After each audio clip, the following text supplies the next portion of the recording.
விருதுநகர் மாவட்டம் ராஜபாளையம் அருகே தேவதானத்தில் கோவில் காவலாளிகள் வெட்டிக் கொல்லப்பட்ட சம்பவத்திற்கு கண்டனம் தெரிவித்துள்ள பாஜக முன்னாள் மாநில தலைவர் அண்ணாமலை முழுக்க சமூக விரோதிகளின் சொர்க்கபுரியாக தமிழகம் மாறியிருப்பதாக விமர்சித்துள்ளார்.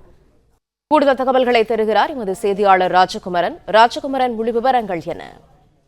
விருதுநகர் மாவட்டம் ராஜபாளையம் அருகே தேவதானத்திலே நச்சு ஆடை தவிர்த்தருளிய சுவாமி திருக்கோவிலிலே இரவு நேர காவலாளிகளான இருவர் வெட்டி படுகொலை செய்யப்பட்டிருக்கக்கூடிய சம்பவம் மிகுந்த அதிர்ச்சி அளிப்பதாக குறிப்பிட்டிருக்கக்கூடிய அண்ணாமலை, இந்து அறநிலையத்துறையினுடைய பராமரிப்பில் இருந்து வந்த அந்த கோவிலின் உண்டியல் பணம் மற்றும் கண்காணிப்பு கேமரா பதிவு செய்து வைக்கப்பட்ட ஆர்டிஸ்ட் உள்ளிட்டவை திருடப்பட்டிருக்கின்றன.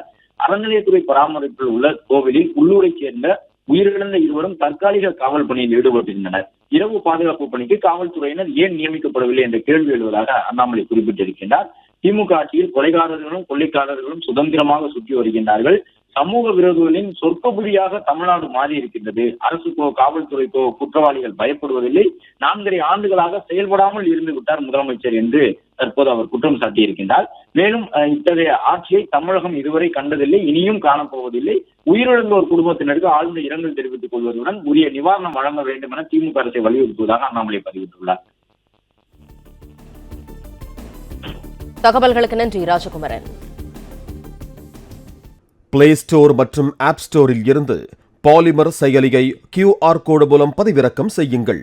செய்திகளை உடனுக்குடன் பெறுங்கள்.